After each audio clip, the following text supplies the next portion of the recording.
কাঁঠালের বিচির সিজন আসলেই আমার বাসায় কিন্তু এই রান্নাটা সপ্তাহে ৬ দিন রান্না করা লাগে।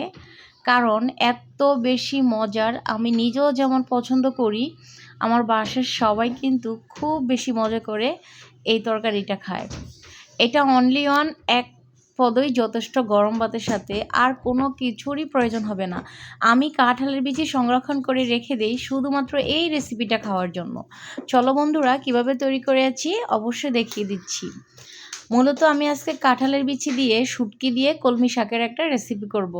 তোমরা ভিডিওটা না টেনে শেষ পর্যন্ত দেখো। কাঁঠালের বিচি তো তোমরা অনেকভাবেই খাও, একবার এই রেসিপি ট্রাই করবে। কলমি শাক আমি এখানে ধুয়ে পরিষ্কার করে নিয়েছি, আর নিয়েছি ইলিশ শুটকি। এখানে কাঁঠালের বিচি ধুয়ে কেটে পরিষ্কার করে নিয়েছি, আর সাথে দিয়ে দিচ্ছি একটার মতো আলু। তো বন্ধুরা দেখো, আমি কাঁঠালের বিচিটাকে দা দিয়ে একবারে ছিলে নিয়েছি, সময় খুব কম লেগেছে, আর সাথে একটা বড় সাইজের আলু দিয়েছি। তো চলো, আমাদের সব উপকরণ রেডি, এখন রান্নাটা কিভাবে করছি সেটাই দেখো। আমি একটা পাতিল নিয়েছি, পাতিলে আমি এখানে পেঁয়াজ কুচি, কাঁচামরিচ, রসুন কুচি সব কিছু দিয়ে দিচ্ছি একসাথে করে।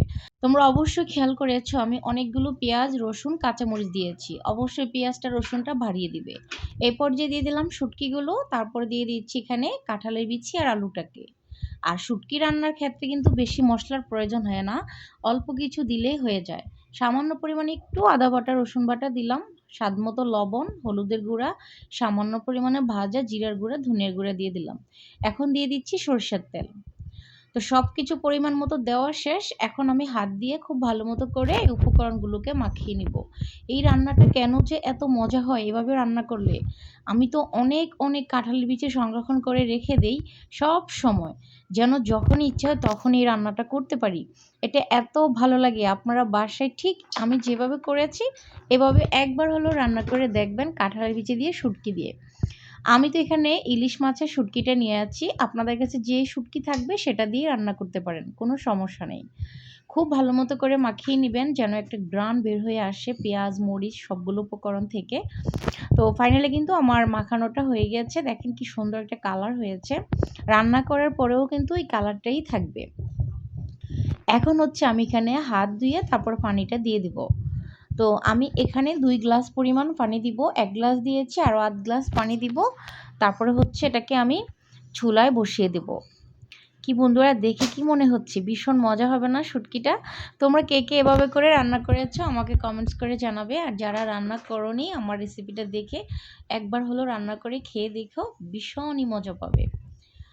আর একবার যদি এই রান্নাটা করো, সপ্তাহে 7 দিনেই বারবার শুটকিই খেতে চাইবে, গোস্ত মাছের কথা একদম ভুলে যাবে। চুলায় বসিয়ে দিয়েছি ঢাকনা দিয়ে, এখন হচ্ছে ধীরে ধীরে এটা হবে। ফাইনালি দেখো, একটানা 5 মিনিট রান্না করার পরে চুলার জালটা একটু কমিয়ে দিয়েছি, অনেকটাই সিদ্ধ হয়ে গিয়েছে সবগুলো উপকরণ। দেখো, একটু নাড়াচাড়া করে নিব। আর যখন আমি ঢাকনা খুলে নাড়াচাড়া করতে যাই, আমার ক্যামেরায় ধোঁয়াটা এসে একদম গোলাচে হয়ে যায়।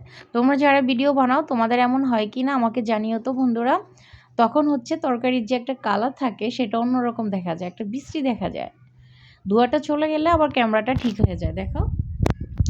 তো এই পর্যায়ে আমি এখানে শাকগুলো দিয়ে দিব, এই যে।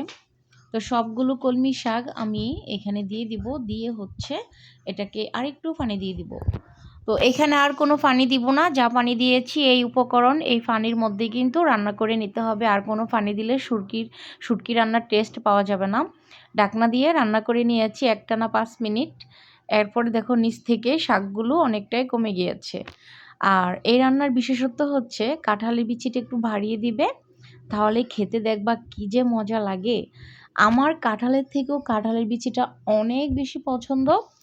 তোমাদের কার কার কাঁঠালের বিচি পছন্দ আমাকে জানিয়ে তো। কাঁঠালের বিচি দিয়ে শুটকি রান্না, কাঁঠালের বিচি দিয়ে গরু মাংস রান্না করা, সব কিছুই মোটামুটি বলতে পারো ভীষণ লাইক করি। তো ফাইনালি কিন্তু রান্নাটা কিন্তু আমাদের হয়ে গিয়েছে, দেখো। এখন হচ্ছে আমরা এখানে একটা স্পেশাল ফোড়ন দিব, জাস্ট শুকনো মরিচ দিয়ে। তো তার জন্য একটা ফ্রাই প্যান বসিয়ে দিয়েছি, আর সরষের তেল দিয়ে দিচ্ছি কিছুটা। এখন 3টার মতো আমি শুকনো মরিচ দিয়ে দিলাম।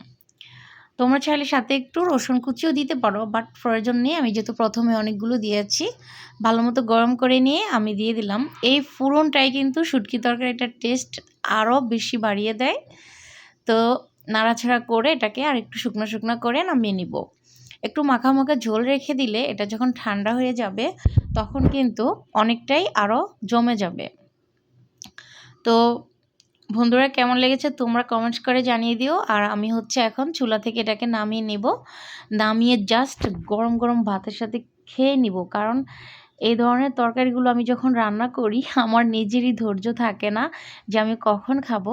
তোমরা চাইলে এটা রুটি দিয়েও খেতে পারো, ভীষণ মজা, ভীষণ মজার। তার মধ্যে আবার ইলিশ শুটকি দিয়ে রান্না করা হয়েছে। তো আজকের মতো ভিডিও এখানেই শেষ করে দিব। তোমরা দেখিয়ে বুঝে গিয়েছো শুটকি তরকারিটা কত বেশি লোভনীয় হয়েছে। ভালো লাগলে শেয়ার করে দিও, বেশি ভালো লাগলে চ্যানেলটা সাবস্ক্রাইব করে দিও, তার থেকে বেশি ভালো লাগলে একটা লাইক করে দিও। আজকের মতো এখানে বিদায় নিয়ে নেব, দেখা হবে তোমাদের সাথে সুন্দর একটা ভিডিওতে। সে পর্যন্ত সবাই ভালো থাকবে, সুস্থ থাকবে, আমার জন্য দোয়া করবে, আমি যেন তোমাদের জন্য প্রতিদিন নিত্য নতুন ঘরোয়া রান্নাগুলো তোমাদের জন্য শেয়ার করতে পারি। তো বন্ধুরা তোমাদের ভালোবাসায় পেলে আমি সামনের দিকে এগিয়ে যেতে পারবো। তোমরা অনেকেই ভিডিও দেখো বাট সাবস্ক্রাইব করো না, ভিডিওতে প্রচুর পরিমাণে ভিউ হয়, সাবস্ক্রাইব হয় না। তোমরা দয়া করে সাবস্ক্রাইব করে দিও।